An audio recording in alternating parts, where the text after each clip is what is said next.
Okay, well, first of all, love the film. You're an I angel. thought basically it's the film, feel-good film of the year for me. Great, good, thank you. Yeah, so well done. Thank you. Of all the legendary sports people, Yeah. why Eddie the Eagle, and how did you get involved? Why Eddie? I think it's because it's not such an obvious story in that, hey, it's a sports movie, it's an underdog story. He competes, he wins, he gets gold, everybody's happy. Hey, that's great.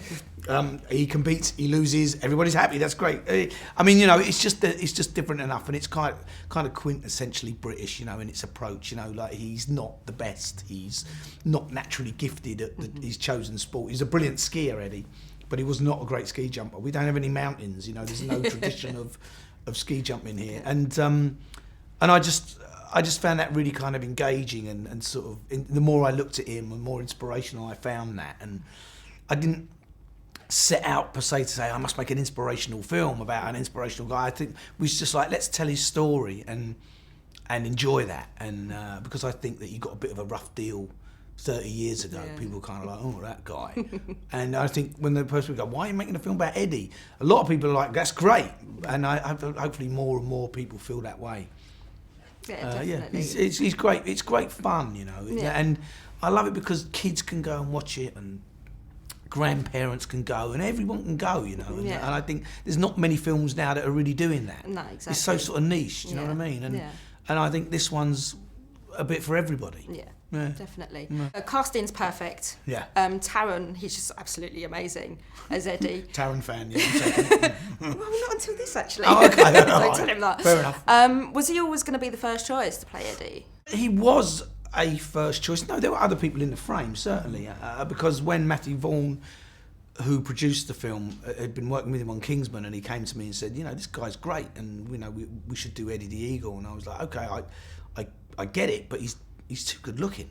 Eddie was a bit more ordinary than this guy. This guy's like walks into the room, he's won, and that's a bit of what I call the George Clooney kind of syndrome. It's sort of, like I say, you walk in the room and everyone's attracted to him immediately, and Taron has that quality. So it was a real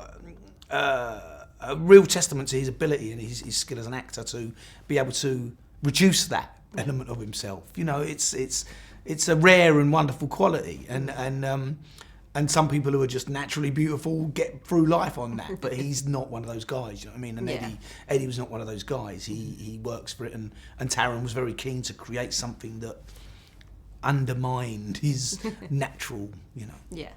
kind of. Yeah, Bronson, who's played by Hugh Jackman, is a completely fictional character. Hugh Jackman.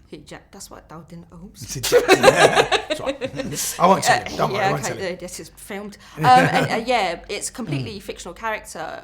Was that put in there? Was that character made on purpose? Yeah, I mean, the part of Eddie's journey was that many people gave him advice along the route, and some people gave him coaching tips and others didn't, and some people gave him equipment, and some were French and some were Finnish and some were 12 years old and some were 60, and it was like this real mishmash of different people helped him along the way. And of course, for a film telling a story, and it's a fictionalized version of a true story, it's a fictionalised account, Having that many people in there would have just become like, well, what's going on? I don't get it. So he's a sort of amalgamation of all these different people who helped Eddie along the way, and because there were people who helped him, and really Bronson kind of encapsulates all of those people that helped him get to where he wanted to get to, and it also means that we have this great central relationship, this great friendship, which is a nice thing for a film to be about as well.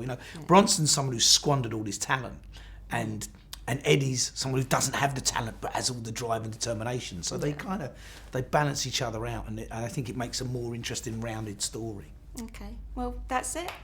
Okay, thank you very much. Thank you.